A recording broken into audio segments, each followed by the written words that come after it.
ಯಾರೇ ಕೂಗಾಡಲಿ ಊರೇ ಹೋರಾಡಲಿ ನಿನ್ನ ನೆಮ್ಮದಿಗೆ ಭಂಗವಿಲ್ಲ. ಎಮ್ಮೆ ನಿನಗೆ ಸಾಟಿಗಿಲ್ಲ. ಬಿಸಿಲು ಮಳೆಗೆ ಬಿರುಗಾಳಿ ಚಳುಕದಿ ಅಳುಕದಿ ಮುಂದೆ ಸಾಗುವೆ. ಅರಹೊಯ್ ಅರಹೊಯ್ ಅರಹೊಯ್. ನಮ್ಮ ಕನ್ನಡ ಚಿತ್ರರಂಗದಾಗೆ ಇಬ್ರು ಧ್ರುವ ತಾರೆಗಳು. ಒಂದು ಪದ್ಮಭೂಷಣ ರಾಜ್ಕುಮಾರ್, ಎರಡನೇದು ಸಾಹಸ ಸಿಂಹ ವಿಷ್ಣುವರ್ಧನ್. ಅವ್ರು ಯಾವ ರೀತಿ ಇದ್ದಿದ್ರು ಅಂದ್ರೆ ಅಣ್ಣ ತಮ್ಮ ರೀತಿಯಾಗಿದ್ರು. ನಮ್ಮಂತ ಅನೇಕ ಜನ ಅಭಿಮಾನಿಗಳು ಅಂತ ಪುಣ್ಯಾತ್ಮರನ್ನ ದೂರ ಮಾಡಿರು. ಆದ್ರೂ ಅವರಿಬ್ರು ಅಂತ ವಿಶ್ವಾಸದಾಗಿದ್ರು. ರಾಜ್ಕುಮಾರ್ ಅಂದ್ರೆ ಪರ್ವತ, ಆ ವಿಷ್ಣುವರ್ಧನ್ ಅಂದ್ರೆ ಆ ಪರ್ವತದ ಪಕ್ಕದಾಗಿರೋಂತಹ ಮಹಾನ್ ಶಕ್ತಿ ವ್ಯಕ್ತಿ.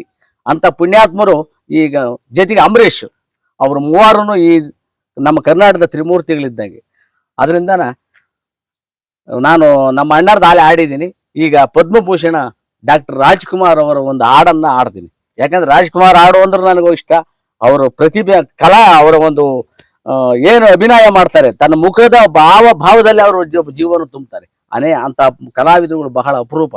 ಅಂತ ಮಹಾನ್ ವ್ಯಕ್ತಿ ಒಂದು ಹಾಡು ಯಾವುದು ಅಂದ್ರೆ ಸಂಪತ್ತಿಗೆ ಸವಾಲಿನಾಗೆ ಅವರು ಎಮ್ಮೆ ಮೇಲೆ ಆಡಂತಹ ಪ್ರಪ್ರಥಮ ಹಾಡಾದ ಅವ್ರದ್ದು. ಯಾರೇ ಕೂಗಾಡಲಿ ಊರೇ ಹೋರಾಡಲಿ ನಿನ್ನ ನೆಮ್ಮದಿಗೆ ಭಂಗ. ಯಾರೇ ಕೂಗಾಡಲಿ ಊರೇ ಹೋರಾಡಲಿ ನಿನ್ನ ನೆಮ್ಮದಿಗೆ ಭಂಗವಿಲ್ಲ. ಎಮ್ಮೆ ನಿನಗೆ ಸಾಟಿಗಿಲ್ಲ. ಬಿಸಿಲು ಮಳೆಗೆ ಬಿರುಗಾಳಿ ಚಳುಕದಿ ಅಳುಕದಿ ಮುಂದೆ ಸಾಗುವೆ. ಅರಹೊಯ್ ಅರಹೊಯ್ ಅರಹೊಯ್. ಗುಣದಲ್ಲಿ ನೀ ಉಪಕಾರಿ, ಮಾನವಗೆ ನೀ ಸಹಕಾರಿ. ಕಸವನ್ನೇ ತಿಂದರು ಕೊನೆಗೆ ಹಾಲನ್ನೇ ನೀಡುವೆ ನಮಗೆ. ಹಾಲನ್ನು ಕುಡಿದ ಜನರು ವಿಷವನ್ನೇ ಕಗ್ಗುತ್ತಲಿಗರು. ಅದೇ ರೀತಿ ಇದೇ ನೀತಿ, ಅದಕ್ಕೆ ಆಗಿದೆ ಈ ರೀತಿ.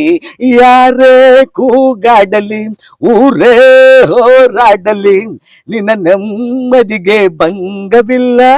ಎಮ್ಮೆ ನಿನಗೆ ಸಾಟಿಗಿಲ್ಲ. ಬಿಸಿಲು ಮಳೆಗೆ ಬಿರುಗಾಳಿ ಚಳುಕದಿ ಅಳುಕದಿ ಮುಂದೆ ಸಾಗುವೆ. ಅರಹೊಯ್ ಅರಹೊಯ್ ಅರಹೊಯ್. ಮೇಲೂ ಮಾನವನದಕ್ಕಿಂತ ಕೀಳು ಉಪಕಾರವ ಮಾಡಲಾರ, ಬದುಕಿದರೆ ಸೈರಿಸಲಾರ. ಸದ್ಯಕ್ಕೆ ಗೌರವಕ್ಕಿಲ್ಲ, ವಂಚನೆಗೆ ಪೂಜ್ಯತೆಗಿಲ್ಲ. ಅದೇ ನೀತಿ ಇದೇ ರೀತಿ, ಅದಕ್ಕೆ ಆಗಿದೆ ಈ ರೀತಿ. ಯಾರೇ ಕೂಗಾಡಲಿ ಊರೇ ಹೋರಾಡಲಿ ನಿನ್ನ ನೆಮ್ಮದಿಗೆ ಭಂಗವಿಲ್ಲ.